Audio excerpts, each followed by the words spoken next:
بسم الله الرحمن الرحيم. الحمد لله رب العالمين، وصلى الله وسلم على سيدنا محمد وآله وصحبه أجمعين. إخواني وأخواتي، السلام عليكم ورحمة الله وبركاته.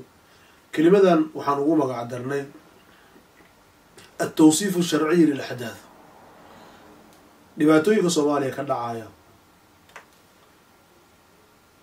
in loo helo wasfiga ama erey bixinta saxda ah oo markaasi shareecadu ay wax ka oranayso. ilaa wixii dhacay, dembigii dhacay, haddaan loo helin wax lagu sifeeyo oo sharci ah, way adkaanaysaa in xugun uu ka ratimo ama xugunkii sax ahaa in la helo. jaraa'imta iyo dembiyada ka dhacayay Soomaaliya 60kii sano ugu dambeysay ambase 30kii sano ee ugu dambeysay ila اليوم socda weli ma ayan helin tawsiif sharci ah, macnaa in la yidhaahdo dembigan waa noocan. marka qofku marka uu helo dembigii dhacay waxa uu yahay, marka la ogaado ayaa qofkii qaadiga ahaa ama qofkii mas-uulka ahaa ama xataa qofka caadiga oo shaksiga go-aan buu ka qaadan karaa markay u caddaato waxa ay yihiin. marka hadhow marka uu ogaado go-aankaas uu qaadanayo waa go-aan marka damiirkiisa iyo dadnimadiisa iyo diintiisa uu ku raaligelinayo. dhibaatooyinka Soomaaliya ka dhacay hadday uun ku gaabsan lahaayeen guryo la kala xoogay, beero la kala xoogay, baabuur la kala qaatay, dhul la kala qaatay, iskoolo la fiiqday, guryo dhar alaabtii laga urursaday, waxay ahaan lahayd waa dhib, laakiin dhibku waa uu yaraan lahaa. laakiin jaraa'imtan iyo dembiyadan Soomaaliya ka dhacay oo weli ka dhacaya waxa ay geysatay in anfus naf uu ilaahay xarimay lagu xadgudbo oo la gooyo oo la dilo, dhiig ilaahay uu xarimay in la banaysto oo la daadiyo oo maxaa lahaayay laga tallaabsado. dembiyadan Soomaaliya ka dhacay laga soo bilaabo maalintii la yidhi xornimaa la qaatay ilaa maanta socda, magacyo fara badan iyo qaabo fara badan ayaa lagu fulinayay. ama waxaa tiraa dulmigan faraha badan leh maalin walba magac gooniya ama magac ayaa lagu fulinayay. mararka qaarkood waxaa laga yaabaa inay magacyo ay bataan, mararka qaarkood waxaa laga yaabaa shaararka la xiran yahay inuu bato, waxaa dhici karaysa mararka qaarkood hal shaati inuu noqdo. dad badan oo Soomaaliyeed waxaa lagu dulmiyey, weli lagu dulminayaa magac dowladeed, shaati dowladeed baa inta loo gashtay baa lagu dulminayaa. qaar waxaa lagu dulminayaa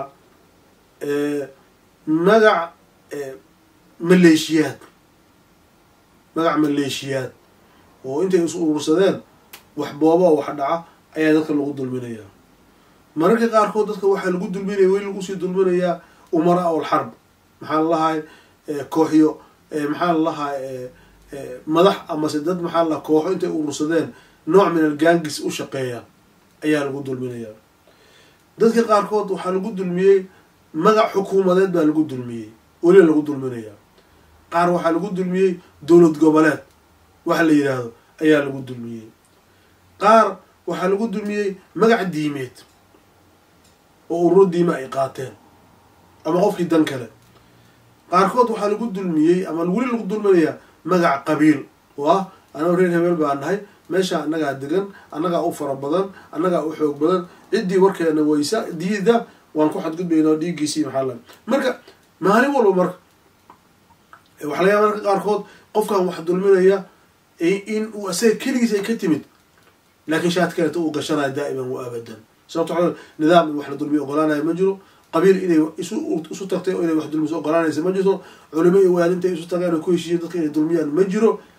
maxaa la lahaaye, laakiin magacoodii baa la adeegsanayaa, sifaadkoodii baa la adeegsanayaa, hadalkoodii baa la adeegsanayaa, mandaqadoodii baa la adeegsanayaa. cid markaa ka hadlaysana ma jiro.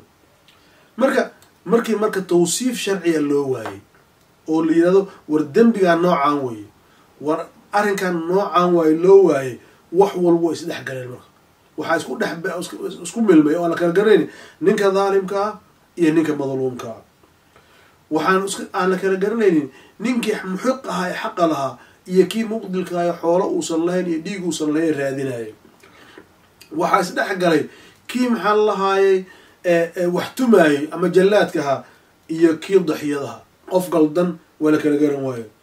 walidaalika marka waxay noqotay marka bayaanaadka iyo wararka iyo hadallada iyo shirarka ay soo saaraan dadka siyaasiyiinta ah, dadka kaaba qabiilada ah, wadaadada iyo culimada, dadka mujtamaca madina leeyahay, bulshada reydkana leeyahay, intoodoo dhan waxa weeyaan bayaanaadka ay soo saaraan iyo hadallada kasoo bax dhammaantood waa isku sinfi, waa isku nooc, wax differentiyo u dhexeeya male. daa'iman waxay ka hadlaan hala joojiyo dagaalka, dhiigga yaan la daadinin, yaan sidaa la yeelin, waa wax aada u fiican.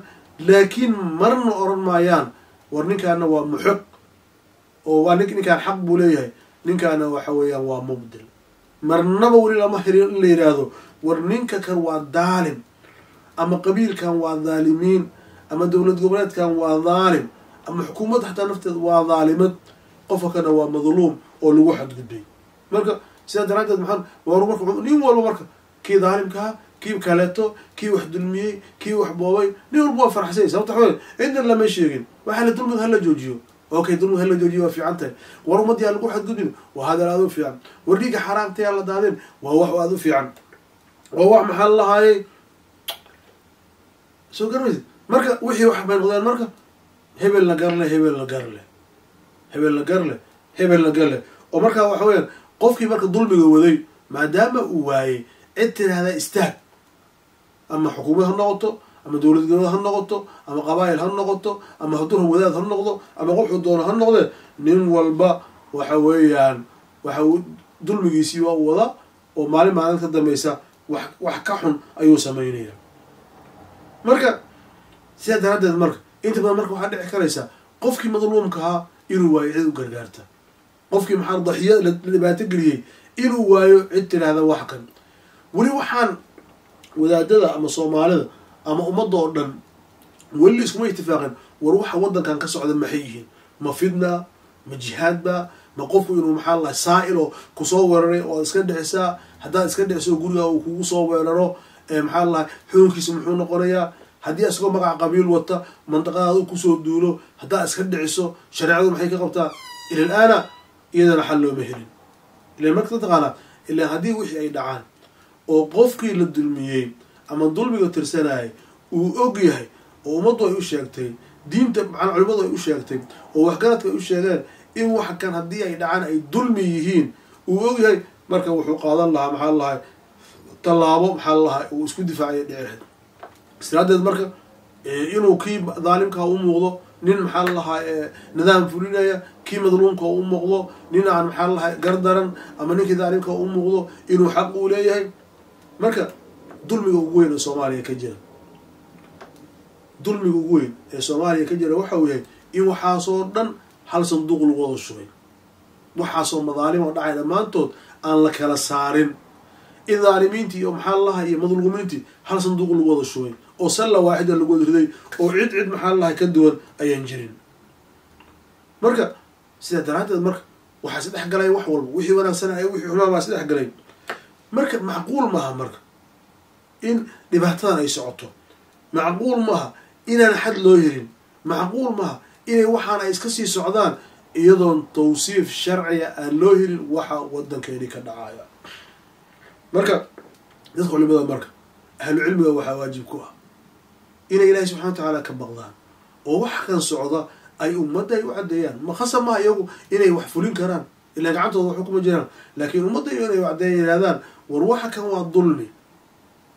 mararka qaarkood waxaa laga yaabaa laba qof markay dagaalanto in xaytiyaad fara badan iyo mashaakil fara badan ee uu qaadigu u baahan yahay oo arrinteedu ay noqto in qaadi loo saaro oo waqti badan ay qaato. laakiin waxyaalahan majmuucaadka lagu sameynayo oo intay dad is urursadaan ama magac qabiil ha isku urursadeen ama magac nidaam ha isku urursadeen ama magac kooxood ha isku urursadeen intay ajraam ay sameeyaan haddana tawsiif sharci ay helaynin marka qadiyo walba islaamku meel buu ku soo xiray wax walba wasf bay leeyihiin wax jariimo walba dembi walba waxay leedahay calaamado iyo maxaa la wasfi bay leedahay marka haddii shareecadu ay ogolaatay in qof guri xaday ama tuuka fara siibtay ama se maxaa lahaa mid xoogaa wax isdaba mariyey shareecadu ay meel saartay shareecadu xal uma waayin in dhiiggaa daadanaya tawsiif loo yeelo marka dhibku maaha diinta dhibku waxa weya dadkii diinta unasab sheeganayay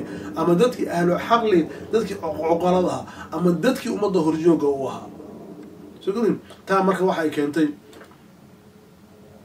in ay marku dadku maxaa lalahaayay ay wax kala ogaan waayaan marka ikhwaani soomaaliya waxa ka socda oo jaraa'imda ka dhacaya waxay u baahan tahay in sifa sharciya loo yeelo oo jariimo walba waxa ay tahay lagu sugo oo ummadda loo caddeeyo oo markaa wixii ka ratimayaa ummaddu ay ogaadaan haddii sidaa la ogaado ummaddu ay ogaato daalimku waa istaagi lahaa madluumka xaqiisu heli lahaa kan wax boobay boobku joojin lahaa kan la boobay waa badbaadi lahaa ummaddu mujtamacu way kala badbaadi lahayeen ummadduna amni iyo ammaan iyo ilaahay bay caabudi lahayeen iyagoo aan welwel qabin allah naga dhigo addoomo saalixiina asalaamu calaykum waraxmat ullaahi wabarakaatu